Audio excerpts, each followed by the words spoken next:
Es el riesgo de cuando empieza a bajar la curva de casos, digamos, que de pensar sobre todo con el modo en que está bajando, ¿no? Que es un modo muy lento y con una meseta alta, con un número de casos activos en gran parte de las ciudades del país que sigue siendo alto. Y el problema es entender que esas bajas tienen que ver, por lo general, con que la gente que ya se venía descuidando es más o menos la misma y entonces se ha ido contagiando y se ha ido inmunizando, cuanto menos por un tiempo, ¿sí? El problema es que esa situación se basa en que hay un número de gente que también es importante, que se venía y se viene cuidando. Y el riesgo de la relajación es que si la gente que se está cuidando se relaja y se deja de cuidar, el ciclo de contagio se reinicia porque sale a la calle mucha gente que es susceptible, esto es que se estuvo cuidando y por lo tanto no tiene inmunidad ante el virus y entonces empieza a contagiarse.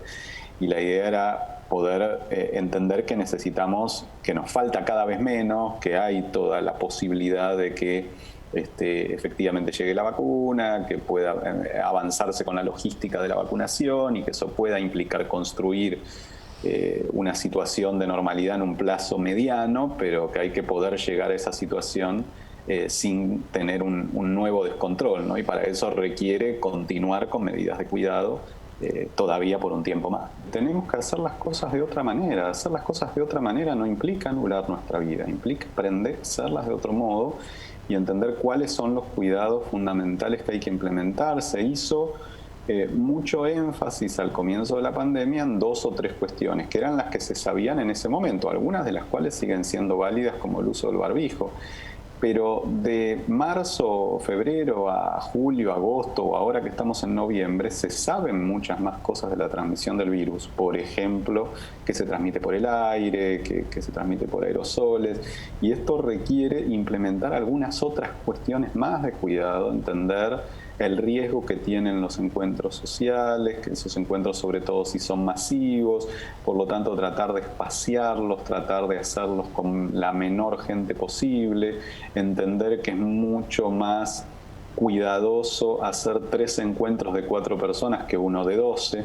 y que por lo tanto si podemos hacer esto de dividir los encuentros, espaciarlos, hacerlos siempre afuera, seguir usando el barbijo, tratar de entender, incorporar esta idea de que el problema es cuando hablamos, cuando gritamos, cuando intercambiamos porque va a través del aire y que entonces necesitamos limitar esos intercambios.